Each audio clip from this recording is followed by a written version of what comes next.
Dr. Wonkite. I'm already into the 420, damn it. Legacy 420 has medicinal and recreational products down to a science, literally. With 2 biochemists on staff and a chief scientific advisor, every product is tested in the Legacy 420 laboratory. Legacy 420, Tyendinaga. Open 9 to 9 every day. Visit legacy420.com. So what are you doing? Nothing. Nothing? Why not? I'm trying to get on this Lifestyle Radio website. Sounds like a cool website. Yeah, it's alright. Oh, wait, I might have it. You might have it. You're listening to Lifestyle Radio. The opinions expressed during this show are those of the individual participants and do not necessarily reflect the opinions of their associated organizations or Lifestyle Radio.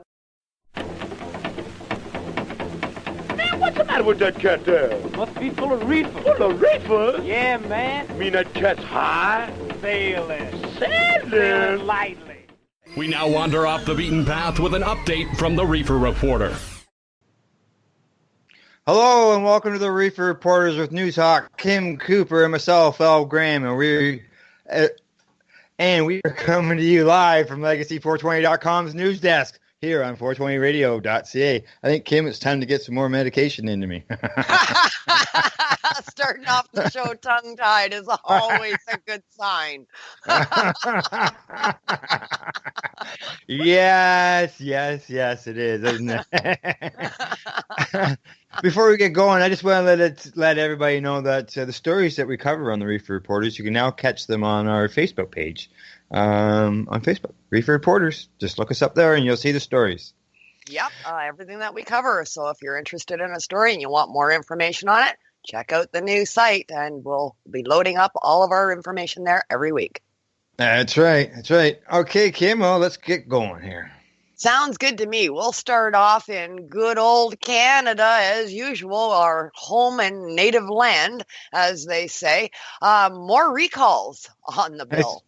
That's right. Aurora Cannabis has got 2 lots of recalls that are going on. One happens to do with capsules and the other one dried cannabis. Yeah, and once again, these are products that are labeled and being distributed as CBD products when they are in fact containing high quantities of THC.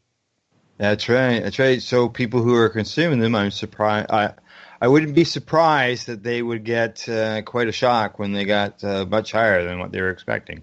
Yeah, for sure. Low-dose THC, high-dose CBD medication and cannabis has been widely available for a long time. And a lot of people have adverse reactions to THC medication. So they don't want it in their systems, or they want very low quantities of it so they don't feel the euphoric effects. This is a big boo-boo on the part of Aurora. Oh, yes, yeah. Just so you know, it was CBD capsules, 30 capsules in the product size as far as the container size, and they were sold in Alberta. And the cannabis is banana split. Banana split hybrid. I know a few people that ordered that. That was available in Quebec. Yeah. And it's been mislabeled, and they say that approximately numbers sold was 2,180 units.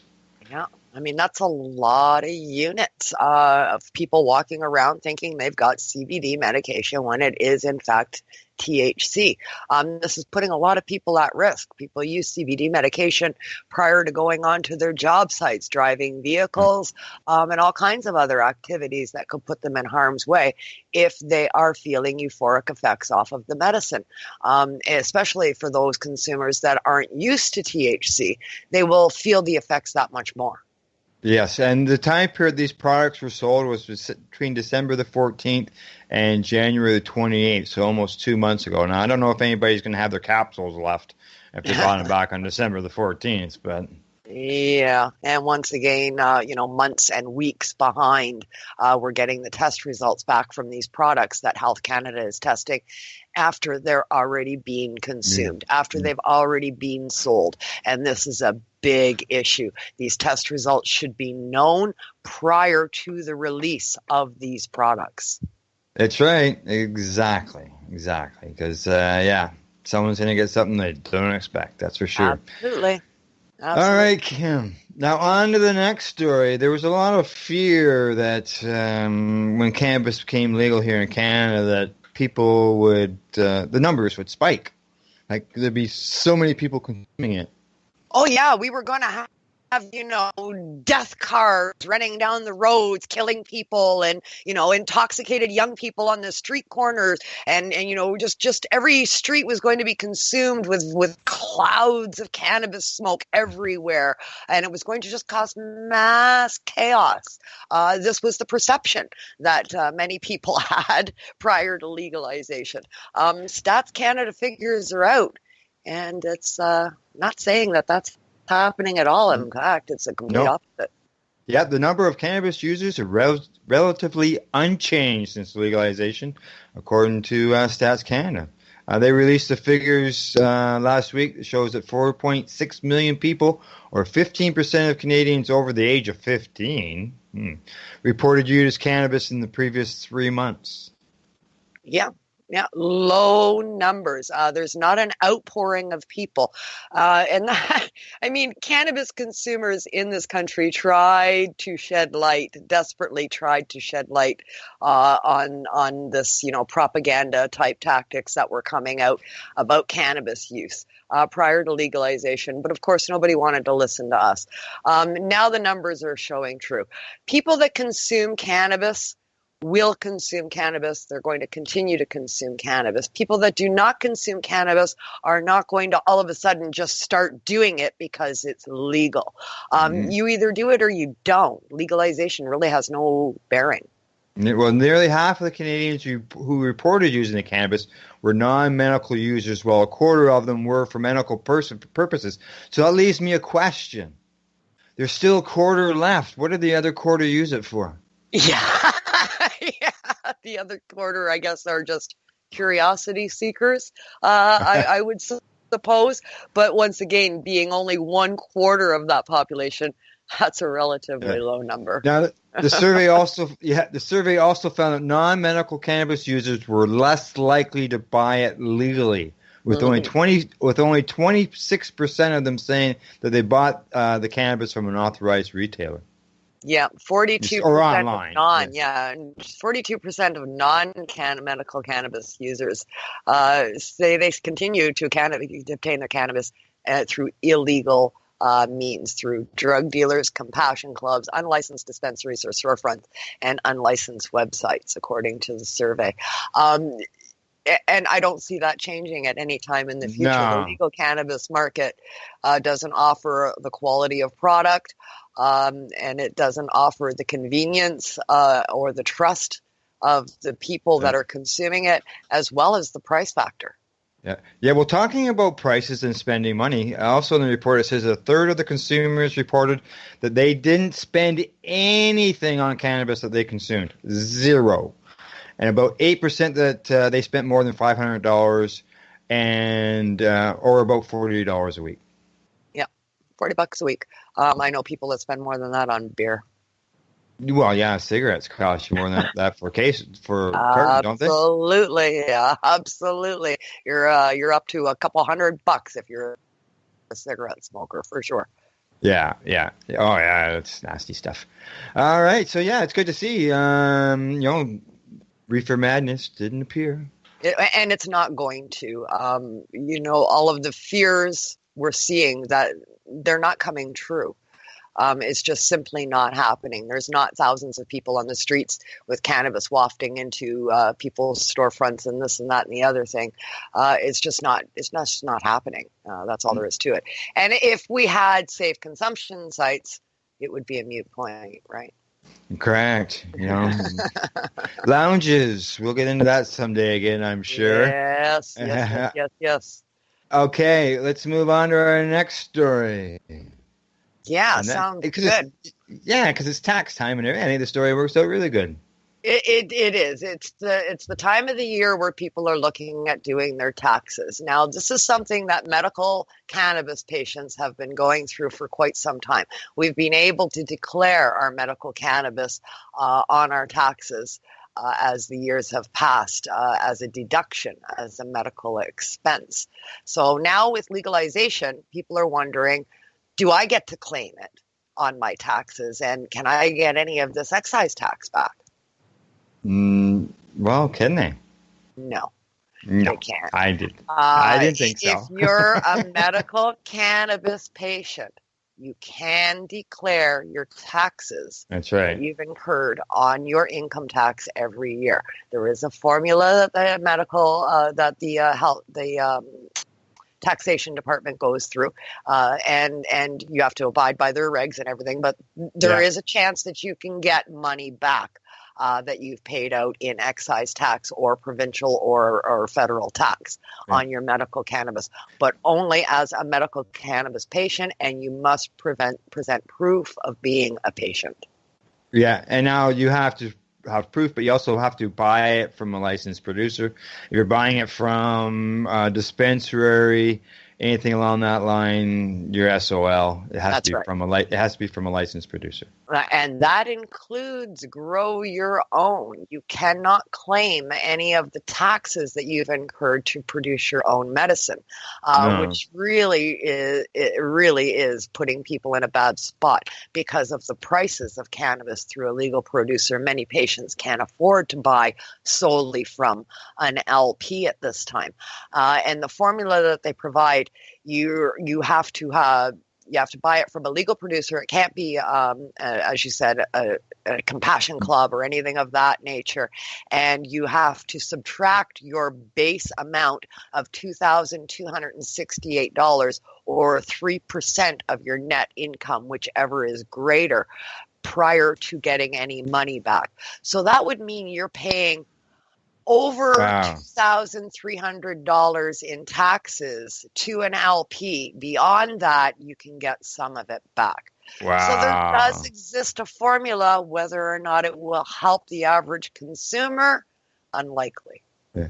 Well, for those who didn't know, you've been able to do your tax deduction for cannabis, for medical cannabis, for roughly 10 years now.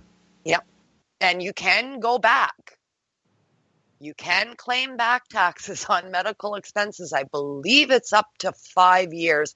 They may have reduced it to 3 recently. I'm unsure, so double check that. Yeah. But, so if you're a medical cannabis patient, by all means, if you're with a licensed producer, hand in your receipts, and hopefully you can get something back. Yep. A little bit back in the pocket. I mean, and every little bit helps, that's for sure. So definitely bring it up with whoever does your taxes. Yes, exactly. All right. On to our next one. Yes, we're going to stick around in Ontario for a minute and talk about the cannabis retail lottery that we've recently held. Yes, as everybody knows, Ontario here had a lottery to determine the first 25 brick and mortar store owners here in the province, and it's only 25 stores. But it seems that one of them has run afoul of the regulations already. Already. The very first one has been disqualified. The disqualified entity had won the right to apply for a cannabis retail license in Toronto, and he did some advertising, I think, and it went against the regs. Well, it says here the agency and the entity has been removed for breaking a rule that prohibits someone from changing the name of the person on an application or the corporate structure of the company operating the store. So maybe they entered into a deal and changed the corporate structure of the agency that won the license, and that negated it. Okay. So, very first one to fall, which means somebody on that lengthy waiting list that they had for the runners-up, so to speak, is now going to be contacted. That's right. Now, I believe this guy, he loses his $6,000 of non-refundable fee. I don't know anything about the $50,000 end of it. It was line of credit. I don't think it was anything. He obviously, he's lost his $6,000 anyways. Yeah, you lose the 6 Gs that you originally had to put forth to become part of this whole deal, and the registration fees and all of that. That's all gone. But the ensuing fees for non-compliance of being ready April 1st. Of course, he won't have any part of that because he doesn't have a license. Correct, exactly. So yeah, it cost him $6,000, and obviously much more. If you look at it, he's lost his ownership of a business. That's right. He's out, and so or anybody he just signed a partnership deal with. Yeah, exactly. Yeah. And I can just imagine that their deal has gone sour too.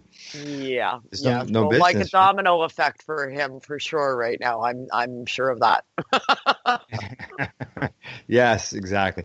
All right, let's go on to our last story here before we go for break. Sounds good. We're going to talk about, since we're talking so much about these stores, who's operating them and running them, and how do they get educated about running a store, Al? Well, Ontario has announced that they've launched the cannabis retail training. It's a course that takes 4 hours of online training before employees can step behind the counter of a store here in town. Or not a whole in town, 4 hours, eh? 4 hours of training. A whole 4 hours of education on cannabis, and you're good to go. You're good to go. Right, 4 hours. You know how to sell. Now, how is this all created? Who's doing it? Well, Lift & Co., which has the expo and all that in Toronto, they've teamed up with, drum roll, Mad Canada. My God. Hey. My God. Okay, so Lift & Company, the LP basic publicity hub for LPs in this country, the entity that named a man that has been in cannabis for under 4 years, given him a Lifetime Achievement Award for all he's done for the cannabis community in under 4 years. So many activists and entrepreneurs have been doing this for 2 decades. Were overlooked. That company teamed up with MAD, the ones that lobbied government and police to take our children away when consumption was not yet legal. They're the ones that are going to tell us how to now operate this booming industry that we created. Oh, yeah. Don't you think prohibitionists should be able to train people? I saw this and I thought, oh, God. It's like, why don't you just have DARE teach the people how to do it? Yeah. I mean, come on. Is Mad Canada teaching the liquor store employees how to sell alcohol or, Yeah. Are they in there? Training them alcohol? Training at the LCBO? Do they Not that I'm aware of. How about at the breweries? Is Molson got a MAD member on team? I don't know. I don't think they do. No, I don't think so either. So, yeah. All right, Kim. That's for sure. Yeah, let's take a medication break. I could use one now. Yeah. Same here. All right, it's medication time. This week we're going to hear a news report from Vice News on what happens when a state grows too much cannabis. Yes, that can happen. They can grow too much. And then Kim and I will be right back after you hear a bit of A Green Dream by Cottonmouth Kings. You're listening to Reefer Reporters. We are live here from the Legacy420.com news desk on 420radio.ca. So what are you doing? Nothing? Why not? Trying to get on this Lifestyle Radio website. Sounds like a cool website. Yeah, it's alright. Oh, wait, I might have it. You might have it. You're listening to Lifestyle Radio. Oregon has had a long love affair with marijuana. So when voters passed a ballot measure legalizing it in 2014, everyone reacted about how you'd expect. A free market pot paradise was coming, especially for people who managed to get into the business early. People like David Alport. And you used to come down here and it was packed full of people and bustling. The market price for, a pound of outdoor flower was $1,500 a pound, and we were seeing dollar signs, and so we were moving full steam ahead and excited about it. There were 20 employees at the height in 2017, and we just let go of our last 3 employees last week, so it's a pretty drastic change. The problem is that we didn't stay at $1,500 a pound or anywhere near it. Wholesale prices are down by more than 70% since the beginning of 2017. And that's because Oregon got some big things wrong when it came to creating a pot industry. So we've shut this operation down and we've put it on the market. We're selling it and we're going to move on. We'll take a loss. How much of a loss? Hundreds of thousands of dollars. So... After the 2014 legalization vote, legislators took an egalitarian but short-sighted stance. They decided to make it as easy as possible for everyone to get in on the gold rush. Unlike in Washington and Colorado, there was no cap on the number of growers, no rules to limit production, and no restrictions on out-of-state residents. They also set the price for a license as low as $1,000, compared to tens of thousands of dollars just across the border in California. And it all worked. To create a colossal weed glut. I don't think it's controversial to say that there is too much weed in Oregon right now. It did take a while before I had enough studies so I could confirm that, but I think we're getting closer to say there's more weed than in our legal system being produced by our legal system than can be consumed by Oregonians. Steve Marks, who's in charge of regulating Oregon's recreational marijuana and liquor industry, is putting it lightly. Oregon's more than 1,100 licensed producers are growing about twice as much weed as the state's 4 million people are consuming. The feds won't let them ship any of it out of state, so the only legal ways to get rid of the extra product are by auctioning it off or destroying it, which farmers have been doing a lot of this year. And then there's always the black market. Marks thinks maybe 10% of growers are choosing that route. 10% might be a lot, but the federal tax collection system probably has a loss rate of around that much. But I don't think that anyone thinks that the federal tax collection system works very well. Legacy 420 has medicinal and recreational products down to a science, literally. With 2 biochemists on staff and a chief scientific advisor, every product is tested in the Legacy 420 laboratory. Legacy 420, Tyendinaga. Open 9 to 9 every day. Visit legacy420.com. Are you looking for cannabis news, education, and people's opinions? Are you looking to learn what Canadian and international cannabis advocates are doing, not only now, but what got them to this point in their lives, and what does the future hold for them? Do you want to learn how patients are using cannabis as their daily medication, or learn how their cannabis use helps them with their medical condition? If you answered yes to any of these questions, then I'm going to suggest to you to tune in to Lifestyle Radio. Catch their live weekly shows and have your questions and concerns answered and find the experience you're looking for. Monday, catch your weekly news broadcast with the Reefer Reporters. Then on Wednesday, get several hours worth of cannabis public education. We get things started with Cannabis and Coffee with Marijuana. Finish up your evening with the award-winning Pace Radio Show with Al Graham, and no week would be complete without tuning into Friday night's program, the 420 Radio Show featuring Al Rapp and the 420 Radio crew, Mary Jane Baker and Marcel Gignac. Cannabis is a lifestyle, and you can catch all your cannabis lifestyle information right here at 420radio.ca. An apple a day won't keep this doctor away, but a gram of cannabis may keep you away from the doctor. Find out how by tuning into The Higher Estate with Dr. Ira Price, Wednesdays at 3 p.m. Eastern Standard Time, only here at 420radio.ca. Tune in to DJ Passion from the land of Ganja, the island of Jamaica, when he comes to you live every Saturday night at 8 p.m. Eastern Standard Time on 420radio.ca. Drown, tongue pie, I will not die. Tell him I'm coming, tell him I'm prime. Tell him all about a rap chop shop with a man inside, he really ain't fine. Give a lot of my thumb, give a lot of water to the pot divine. We are not over the cause, we are not over the fight. We are not over the populace, we will continue to fly. Fuck them for taking my green dream, fuck them for killing my high. Spin up another and tell me the reason they get why the weed is the lifeblood. I am in love with the herb, burning up only the nice blood. Stay up in the quadrant with dogs run off the leashes, so I guess you could call this my thesis. Hey, you're listening to the Reefer Reporters, and we are live here, and we are back from a medication session. Well, Kim, we got lots of news to cover. What do you think? Get back at it? Yeah, I'm ready and raring to go. We're going to start right off in downtown Toronto.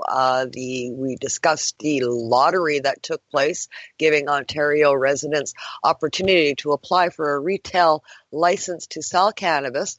The first one has been announced in the Toronto area. That's right. I wonder if they took that course that we were talking about before. Yeah, get your certification. That's right. I'm sure they're going to have to. They're going to be required to take it. But yeah, first story, Yorkville. It's going to be in Yorkville. 20 Cumberland Street is where the application has been filed. Now, Yorkville's no stranger to cannabis. Back in the 60s, cannabis enterprises were all abound in the Yorkville area, so it's kind of nice to see a return to that.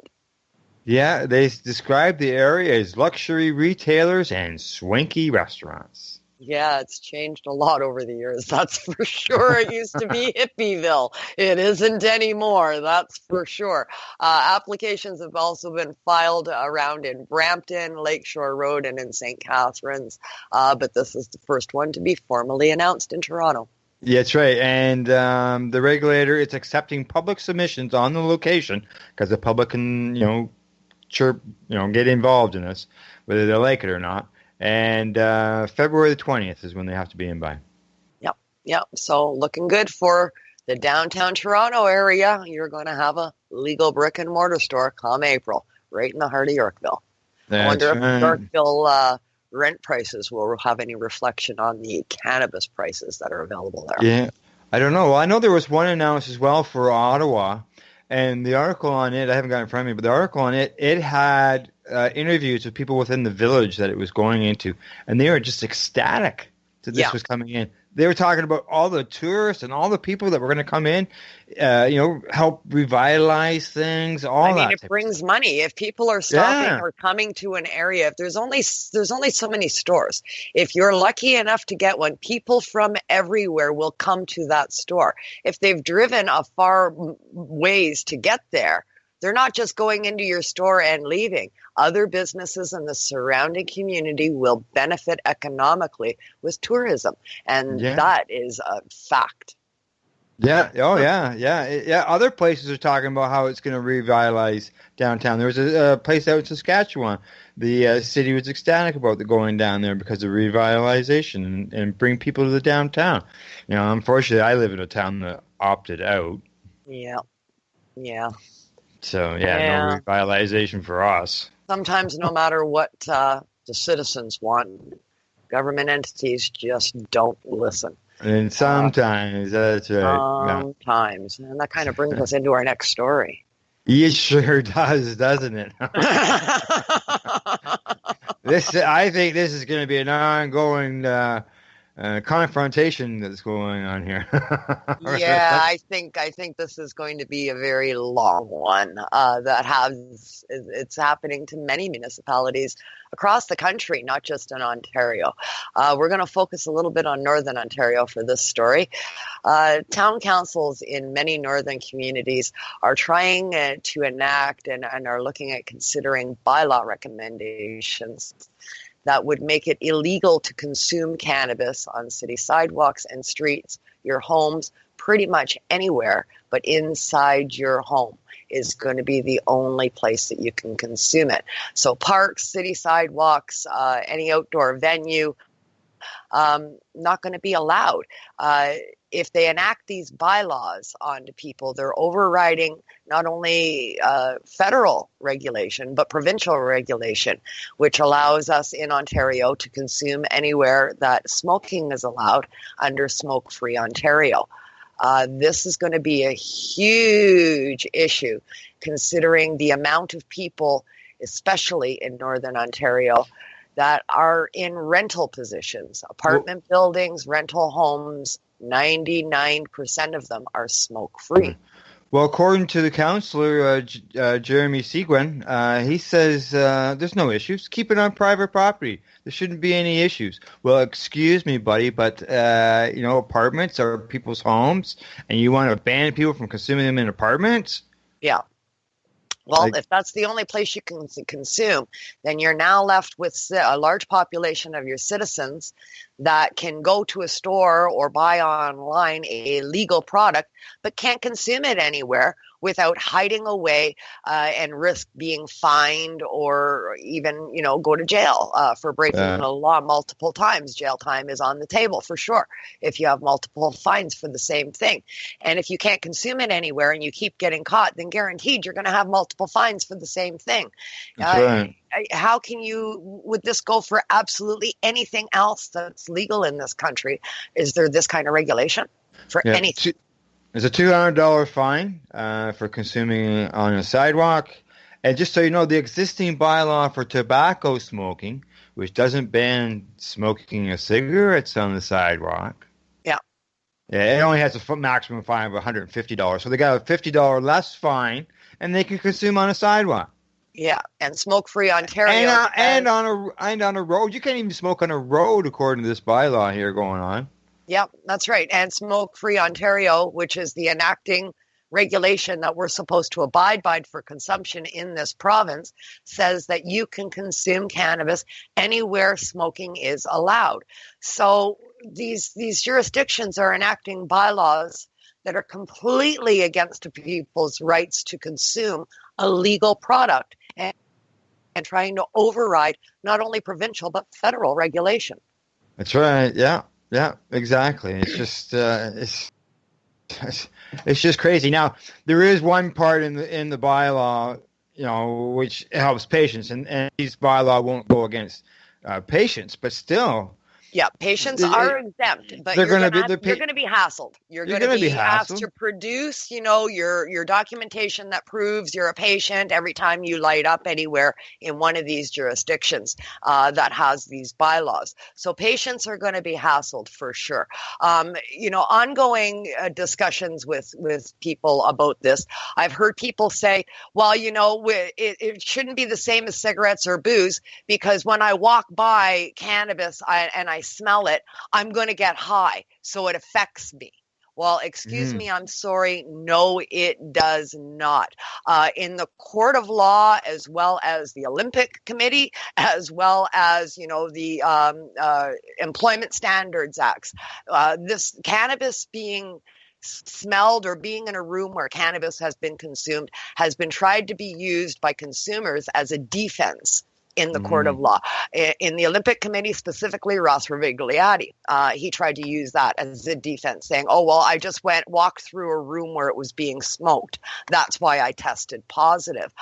It's been overwhelmingly thrown out and shown to be false. You do not get contact high by just smelling it or walking past it. You have to literally be in a room and be in hotbox for an extended period of time for it to have any effect on you whatsoever. Walking by and smelling it while you're walking down the street is not going to get you intoxicated. Now, that being used as a defense got thrown out in a court of law. Well, then it cannot be used now against us if you already used it against us to put us in jail for consumption. You can't have it both ways here, people. You've already proven that it doesn't affect you as a consumer walking by, and the hotbox effect doesn't happen unless you're literally hotboxed. So that argument is out the window. And then not to mention the CBD effect. Cannabis CBD does not get you high. And this legislation will affect that product as well because it looks the same and it smells the same. And there is no argument for it getting you high if you walk past it. So I'm sorry, those arguments are out the window.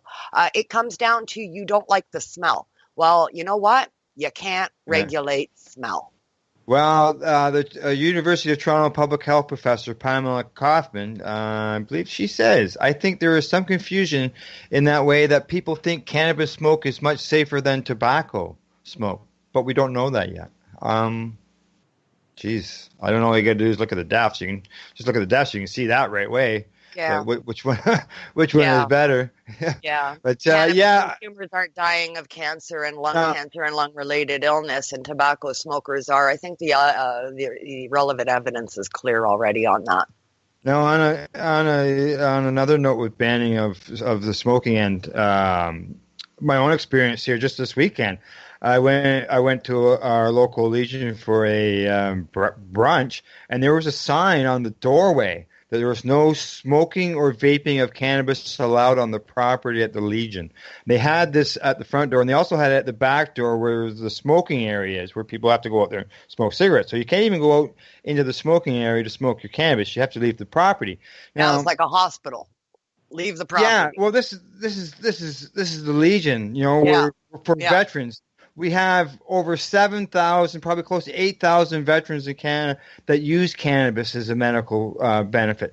It's shown to reduce the drugs that they receive to deal with their conditions, big time. They spend millions of dollars, $50 million was spent by the government for veterans for cannabis. So now they go to the place where they would think they would be accepted, and they're being told you have to leave the property, but it's fine for you to eat, to drink your harmful alcohol and smoke your cigarettes here. That's right. But leave the property for a legal product that's allowed to be consumed under the Smoke-Free Canada Act. So now they're enacting all these bylaws to get around it. Places like Timmins, Mayor George Peary told council recently in January that he feels smoking should be restricted to private homes. I would like to see more restrictive bylaws, he said.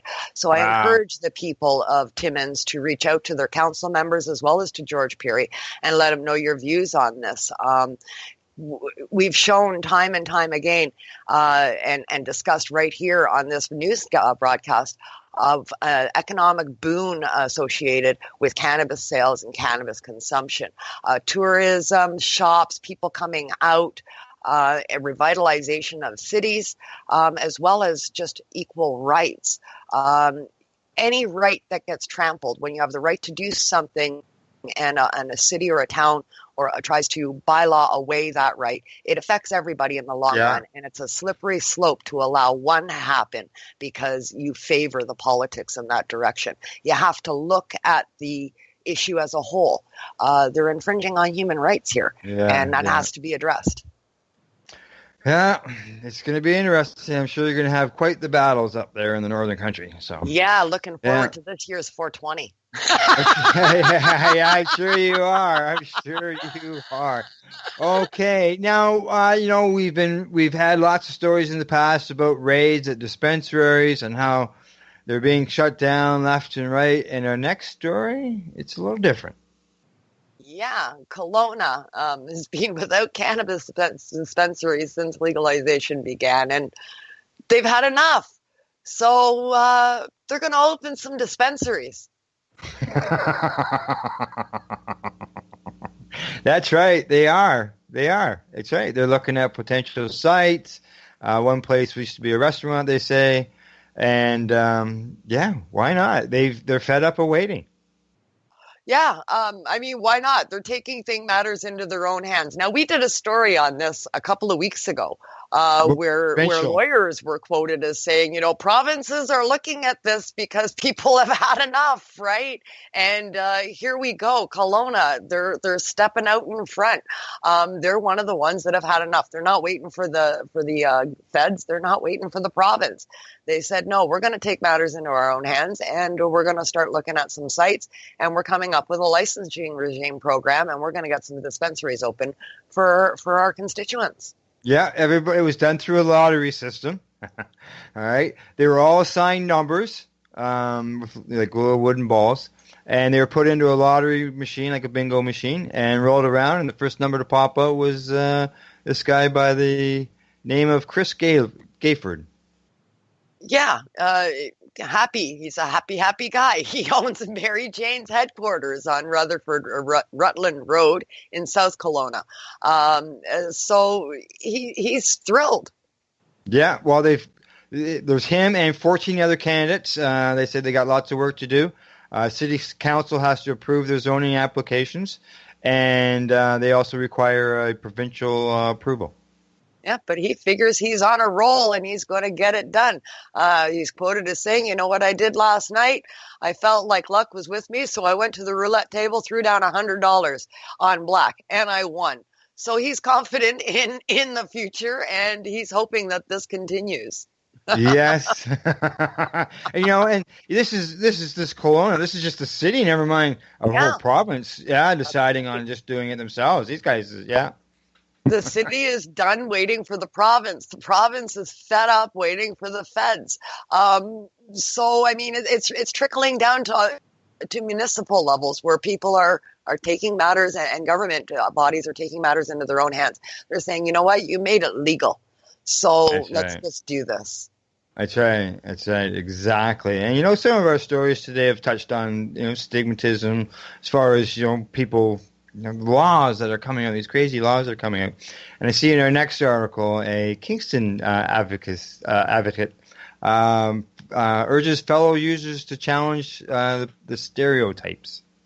Yeah, this is a great little article with a friend of ours, Diana Donnelly, is featured here. She spoke to Global News.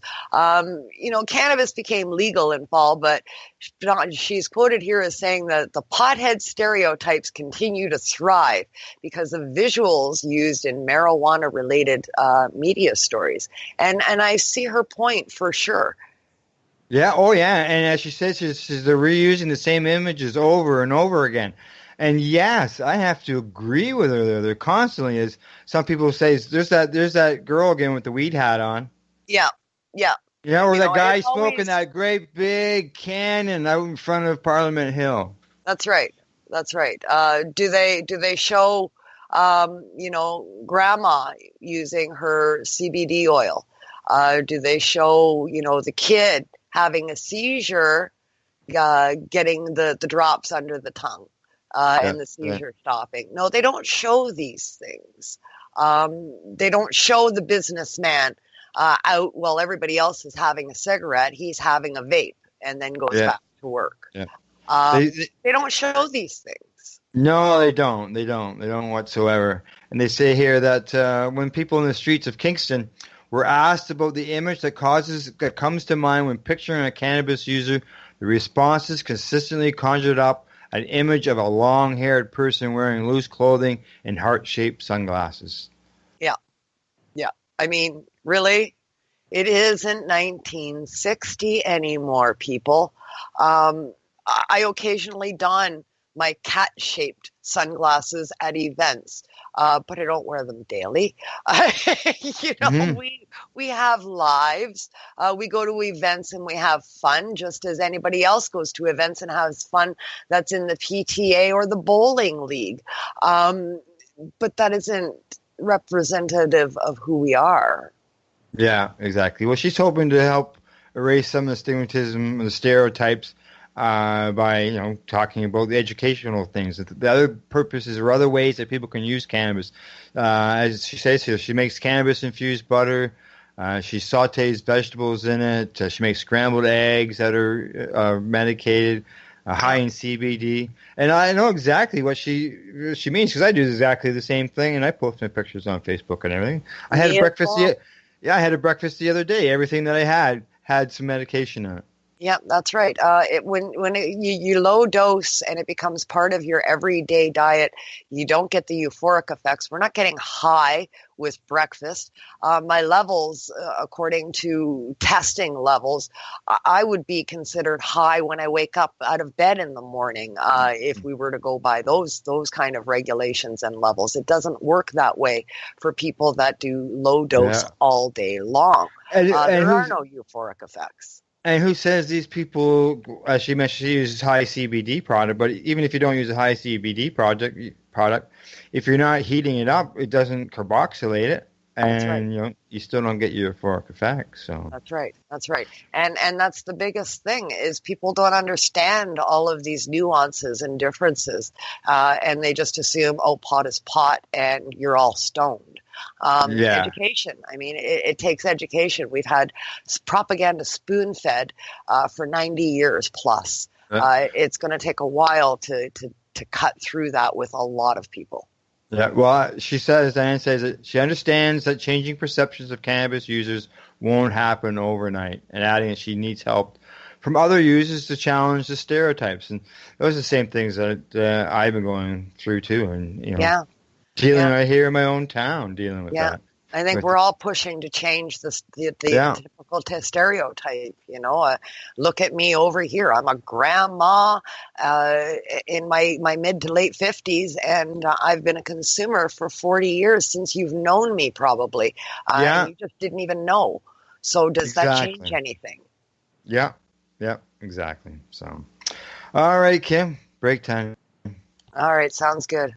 All right, time for another medication break. Kim and I will be right back after our session. Meanwhile, you, our listeners, will hear some more of that Vice report about what happens when a state grows too much cannabis. Yes, that can happen. Grow too much, which is all a bit of a green dream. That's why I picked out the song Green Dream by the Cottonmouth Kings.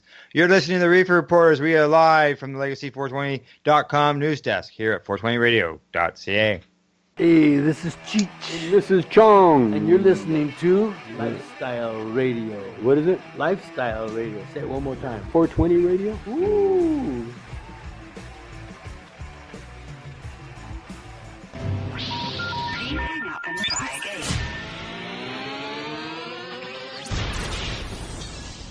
You're listening to Lifestyle Radio. Do you look back at it and think maybe we should have put some caps on production or on the licenses? My job's not to second guess that. I'm just the administrator. But if you're asking me, I don't think so. Everyone just wanted to be the first in, to have their stake in it, and they were willing to take the risk to be a part of that market. So I don't think that's necessarily bad. And in a control market, they'd be left out. They'd never get that chance. You think all this cheap product would at least be great for the people selling weed. But the same free market system that's given Oregon a ton of growers has also flooded the state with a ton of dispensaries. Saturation is everywhere. It's on all license holders. Now we have 550 stores in the state of Oregon. That's more dispensaries than Starbucks and McDonald's combined in the state of Oregon, just to give you a perspective of what that might look like. When Megan Wallstatter and her husband Matt opened Pure Green, it was one of only 2 dispensaries on Sandy Boulevard in Portland. Now there are 13, one about every 1,000 feet for almost 100 blocks. People call it the Green Mile. Well, how do you, as a retailer, feel the effects of saturation in the market? I am constantly looking at prices. We're constantly receiving feedback from people coming into the store about what other stores are doing. We're kind of in a race to the bottom and the top at the same time. There's a lot of loss leaders that are out there that are just dropping prices to have people come in. Megan and Matt were tired of seeing their piece of the special pie shrink, so they decided to sell their business to a larger company. They're staying on as employees. We were approached by C21, which is a Canadian company, and we have sold the store to them, and that will allow us to be able to, we hope, be more viable and continue being here. Of course, there's one group of people who would never complain about weed market competition. People who like cheap weed. I just bought a pre-rolled pack of joints for $16, and that is like something I would have never dreamed of. It's great. I don't think about the expense anymore, which is super awesome, They should probably enjoy the super awesomeness while it lasts. Oregon stopped looking at new retail and producer applications this summer, and it slowed processing the almost 1,500 people who are already waiting in line. And the industry is finally showing signs of adjusting. Alport has given up on the bottom of the market and now runs a smaller operation focused on luxury weed, which just so happens to be priced at the $1,500 a pound he pegged his original business model to. Is any part of you worried that you're not the only person making this decision, that there are other people making this exact same decision around the same time to cater just to the higher end market? I'm not necessarily worried. I think that there could be a decline in the market price for this type of flower, but we've got some room with our margins.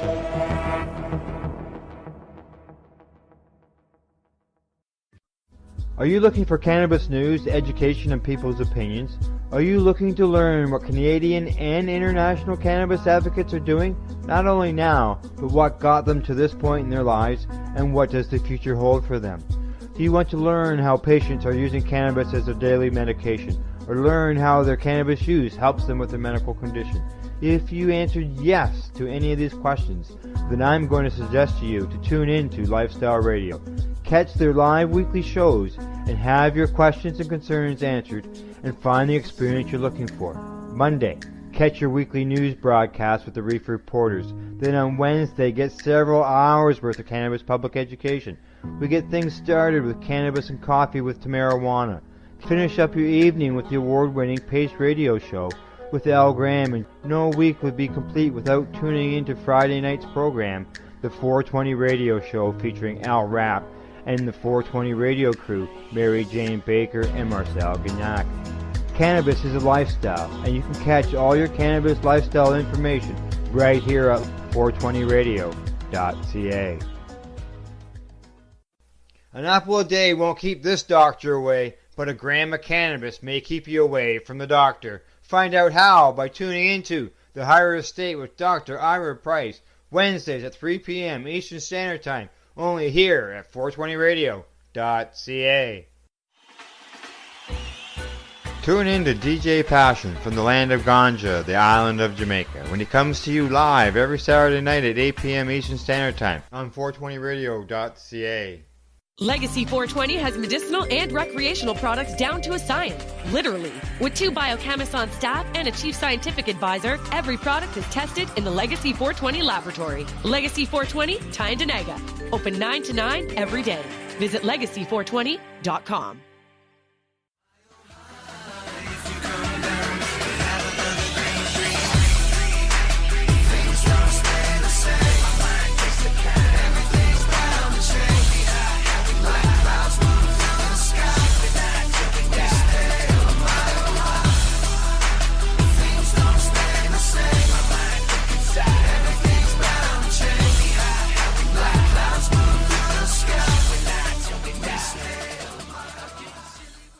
Hey, we're back. We're live, and we are the Reefer Reporters, and we are here at 420radio.ca. Well, Kim, we're into our last session of news. What do you think? Yeah, lots going on. The show keeps getting longer, I think. But cannabis news, I mean, from the beginning, medical patients, as we discussed in a few previous articles, are exempt from many of the laws. Driving and getting tested for impaired is supposed to be one of them in the majority of provinces, but it seems that's not happening in Halifax. No. Well, actually, I don't know of any patient that is allowed to drive if they've been consuming just like a non-patient. We're not supposed to we're supposed to be exempt in Ontario from the roadside testing. We're not supposed to be able to produce our papers and they can't test us. Oh, I've never heard that before. Yeah. Well, according to this story, a 38-year-old woman was using medical cannabis to treat symptoms for MS and was arrested Tuesday for driving high. Yeah. This is going to be an issue because, I mean, this basically says people don't drive anymore. Yeah. Because, like I said, when I get out of bed in the morning, I would fail the Draeger 5000. Yeah. Oh, yeah. After for 8 sure. hours of sleep, 8 to 10 hours in bed, and I would fail the test. Yeah. Colton Turner, he told us on the Pace Radio Show he wakes up every morning with 35 nanograms, which is 7 times over the legal limit in his state. Yeah, we know our own personal friend, McMahon, was tested in BC with the Draeger 5000. He consumed one small pipe of cannabis, was tested 10 hours later, and tested positive. Mm-hmm.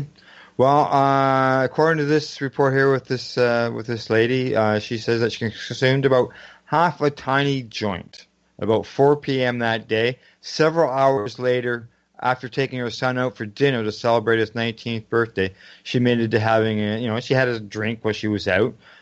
She got stopped by the RCMP.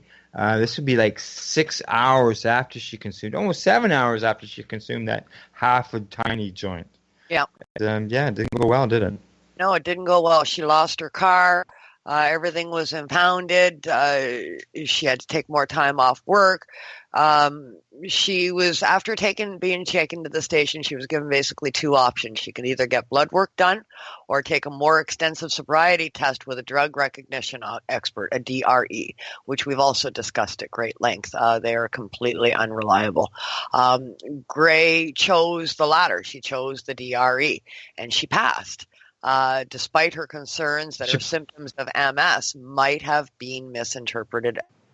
And so after all was said and done, she passed the DRE exam.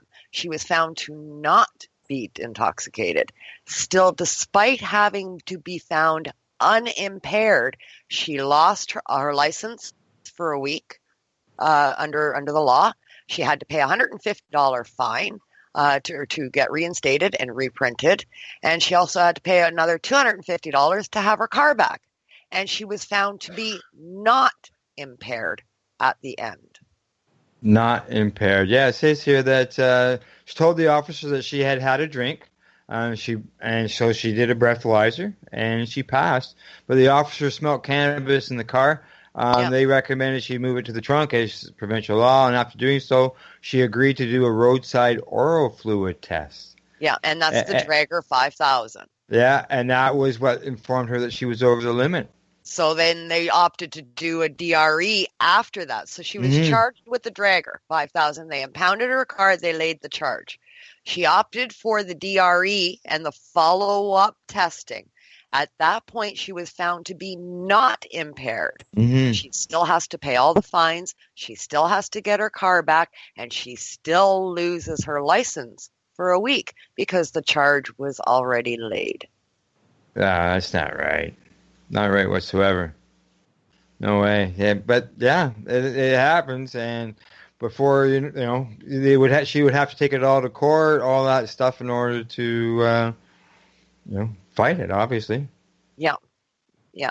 And I mean, the whole thing, as stated in this article, I'm just going to read this final one paragraph here. Her case reveals a major problem with the current laws concerning drug-impaired driving. According to federal law, having between 2 and 5 nanograms of THC per milliliter of blood within 2 hours of driving puts the user over the legal limit. This is despite the lack of concrete link between THC levels in one system correlating with impairment. Some people have higher tolerances than others, so even though the THC level may be high, they are not. That's right. And I mean, that's the bottom line. You can't correlate levels with impairment. DRE is notoriously unreliable, but it is the closest thing that we've got. And in this particular case, it worked for this woman. And it showed that she was not impaired, thank God. But she still got saddled with the fines. Well, they say here, according to the RCMP in Halifax, the provincial penalties remain in place for failing a roadside test, regardless of whether or not the person is deemed impaired. I mean, that is just redonkulous, to say the least. Yeah, exactly. Like, you fail a test, but you're not deemed impaired. Yeah, you fail the initial test. Well, what about your faulty equipment causing that?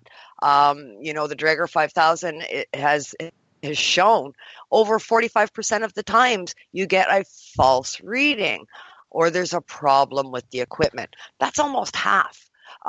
This means it's unreliable. When does the fault fall on the equipment, and why should I have to pay for that? Yes, well, one of our listeners has sent in a question, and he wonders, this is Robert Lamari, he wonders, it makes me wonder if the police get a commission from the towers and impound lot. Yeah. The towers, not the towers. The towers and the impound. Yeah, that's right. The kickbacks all the way, right? I mean, there's got to be an answer there somewhere. It's something that people need to be looking into and speaking up about, because the general public should not be paying for mishandling of these cases. Yeah, exactly. Not right at all. All righty. Well, So, yeah, unfortunately, there's going to be victims in these things until something goes to court to defeat them. Yeah. And that's what it takes. Every single time we see these unjust laws and unjust applications of fines being put on the general public, that's what it takes. It takes a court case. It takes somebody to stand up and say no and bring it to the law's attention and get, a ruling on it so that it stops. Otherwise, it continues. Yeah. Oh, yeah, for sure. They're just, and so many patients are at risk. Yep. So, yep. Absolutely. You're failed the test, but you're not impaired. Okay. All right. I can understand that. Oh yeah. Like you got 75% in your exam, but you fail. That was sort of like the bar is pretty high. That was like our local. That was like our local council. 74% in favor of cannabis stores, but we don't get them because they voted them out. Now, come on. Yeah. Sorry, I keep harping on that, and I probably. That's okay. That's a thorn in the side. I understand. It is absolutely a thorn in the side. One set of group of people that don't have a thorn in the side is some people down south side. They're not going to be subject to limits on how many plants they can have in their home. That's right. Yes, down there in Australia, Canterbury, they have the legal cannabis and stuff. They can have 4 plants per person, whereas our law is 4 plants per resident. Household. That's right, per resident. So in the instance down there, if you have 4 adults living in a home, all renting a room or occupying a space in the home, each of those adults can have 4 plants. So ta-da, you've got 16 plants now in the yard, and that's perfectly legal. Completely opposite to what we're doing here in Ontario. Right. Well, and don't forget, another thing that's been thrown in the curb at them is that those plants, all those plants, if they got 10 people living there and they got 40 plants going, they can't be grown hydroponically or with artificial light. No, so it's basically outdoor only. No indoor grow. But I mean, look at the climate. You don't need correct. You don't need an indoor grow. It's not Canada. They've got a fantastic growing climate, so that's not an issue. Growing outdoor, I guess it would only be an issue for those that live in perhaps apartment dwellings. Yeah, that's right. But then I probably have balcony boxes and that kind of thing. Yeah, well, I don't know. I don't see anything in here that says it's against the law for them to grow on their balconies, like in British Columbia, where you can get 3 months in jail for doing so. It's much more lenient for sure as far as growing your own, which is good. I mean, in the end, that's what we should be encouraging, is for people to grow their own. If you truly want to get rid of the black/gray market or illicit market, then if everybody grew their own, nobody would need to buy it anywhere. Yeah. So to me, that's the way to do it. Like, could you grow in a community garden? Why not? It's legal to grow 4 plants. Yeah. That'd be interesting, eh? Yeah. I know there's some community gardens right downtown. Yeah. All right. I might sign up for a plot this year. There you go. Okay. We've covered several stories about a shortage of cannabis in Canada. And our next story talks about a Colombian company called Clever Leaves. It's talking about exporting cannabis to Canada. Clever Leaves, well, they certainly are clever, aren't they? For the amount of cannabis that's being produced in this country, it's amazing to me that we have a shortage, yet we do. And the reason for the shortage is because a large portion of the product that is being produced here in Canada by LPs is being exported to other countries. So now we have the need to import. Some people say maybe it's a good thing because it'll add new strains and new types and new phenos to the marketplace here. Other people are against it because of regulations on growing may not be met in these other countries. Mm-hmm. So give and take, we'll have to see how this plays out. Why there's a need for it is basically comes down to because we're exporting too much. Now we have to import. Yes. Now, this is starting off. The cannabis is coming here for medical purposes. I'm sure that's for scientific purposes. I'm sorry, but that's just the start. And I can see them expanding that, like you say, more product coming into the country, and trying to supply us here. This is the first time, apparently, that a Colombian company is exporting native-grown cannabis legally to another country. Yet again, another country that's going to be... It's coming, almost every week we're talking about a new country that's going to allow cannabis to be done. Yeah, now we've got Colombia on board. I mean, it's groundbreaking for Colombia, for sure, for sure. They're getting in on the game and seeing that it can lead to a prosperous economic society for them in the future. People, whether they like it or not, cannabis economy is the future.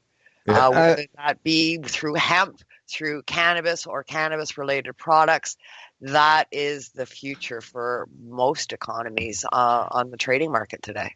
Now, as I mentioned, scientific purposes, maybe down the road to turn into whole plants coming here to help supply our market. And sure enough, right here it says, the initial shipment of Colombian cannabis is just for dried flower, is earmarked for testing purposes, and will be transported directly to a Canadian lab. Yeah. The ultimate end market is the medical market. Yeah. Yeah.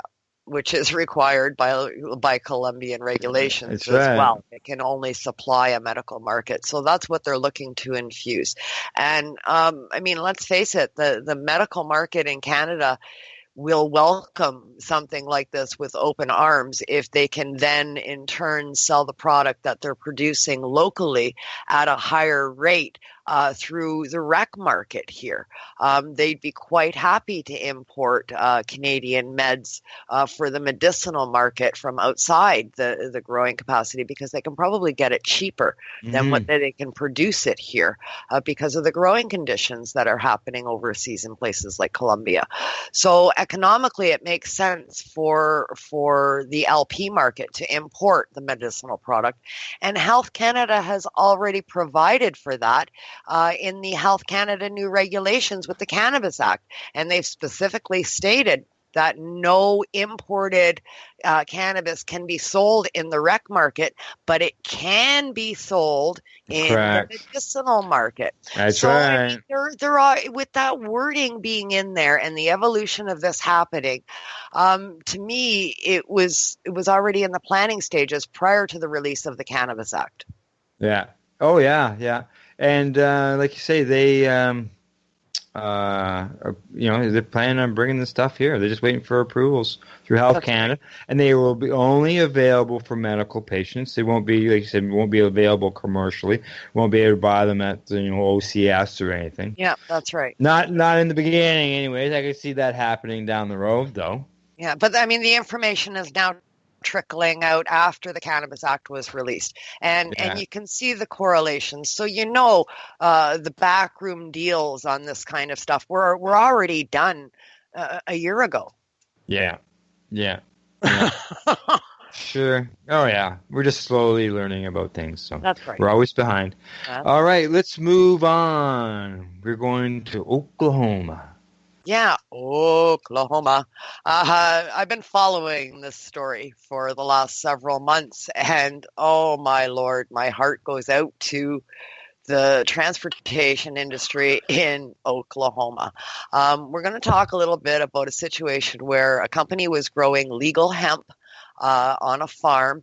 They bought their seeds legally, they produced their hemp crop legally, they harvested their hemp crop legally, and when they packed it all up for shipment, a over-anxious and overzealous state trooper decided to pull over the transportation truck that was taking the hemp product for processing. He arrested the truck driver for transporting a narcotic, calling it cannabis. Yeah. Showed him the papers, said, no, this is hemp. Everybody told me it's a legal product. Here's all the paperwork on it. It's legal. State troopers had no part of it. They said, no, it's pot. It's all pot. We're going to send it all for testing. Tons and tons of hemp product. I mean, at the cost of hundreds of thousands of dollars was sent to the DEA to be tested to prove whether or not this was in fact cannabis or was it hemp. Well, the testing is back. Exactly. Well, in the meantime, these poor truck drivers are sitting in jail. They have no part of the product. A month. Truck driver. They're A in month. jail. A month. Yeah, they're in jail, waiting for the test results to come back. Well, the DEA tests are in. The attorneys have said that hemp should contain 0.3% or less of THC. Several samples have come back that showed that it is above the threshold to say that it is hemp, and it is in fact THC cannabis, because the levels are at, get this, 0.4 or 0.5%. Wow. Holy 0.1 smokes. to 0.2% higher than standard. This is 0.1. It's ridiculous. You can't be calling that cannabis and putting people in jail for hemp. Come on. Yeah. $40,000 bond for the truck driver to get out of jail when he was just basically delivering some pallets from a farm. Yeah. Wow, this is crazy. This isn't right. Yeah. No. Yeah, these guys were just the drivers. They were hired drivers. They weren't hired drivers. It's like, it's like throwing your FedEx driver in jail, right?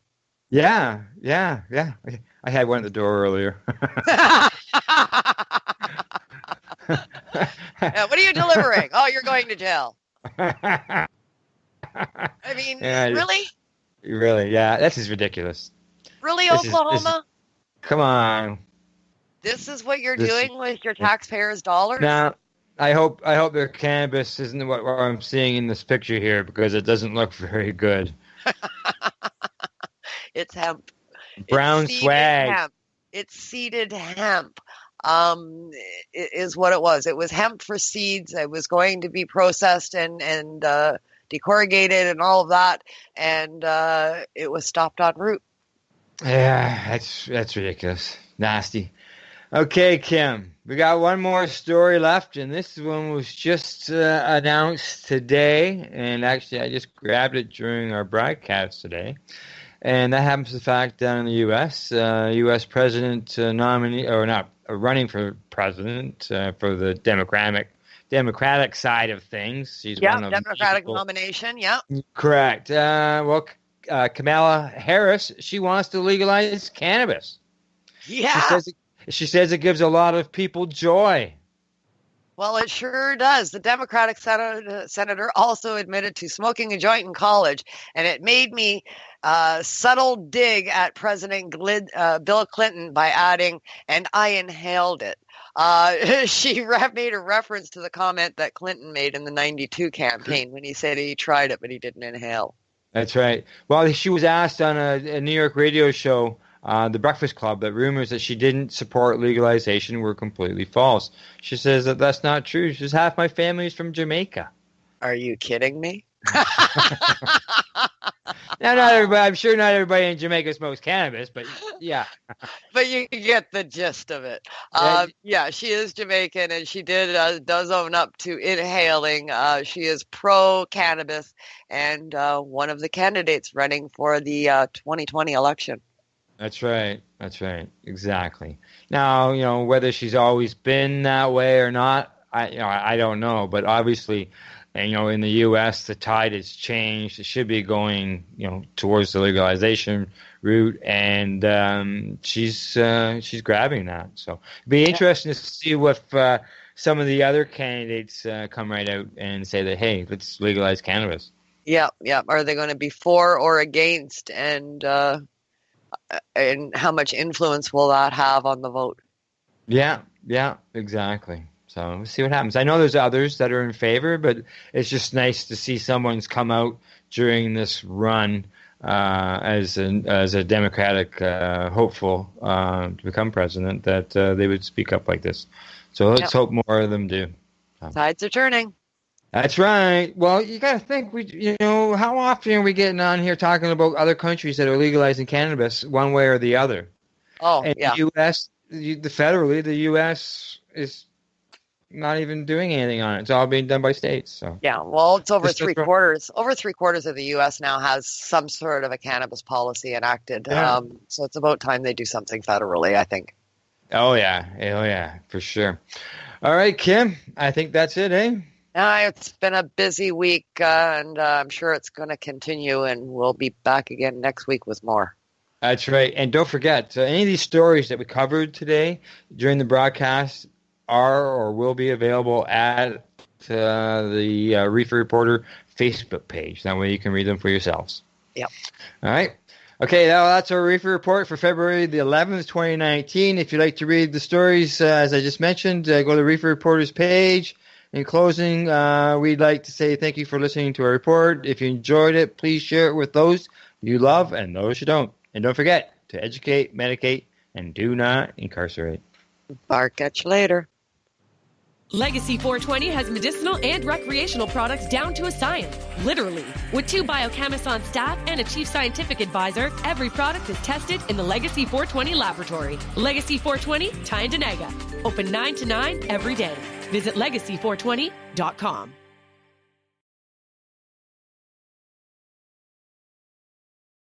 So what are you doing? Nothing? Why not? Trying to get on this Lifestyle Radio website. Sounds like a cool website. Yeah, it's alright. Oh, wait, I might have it. You might have it. You're listening to Lifestyle Radio. The opinions expressed during this show are those of the individual participants and do not necessarily reflect the opinions of their associated organizations or Lifestyle Radio.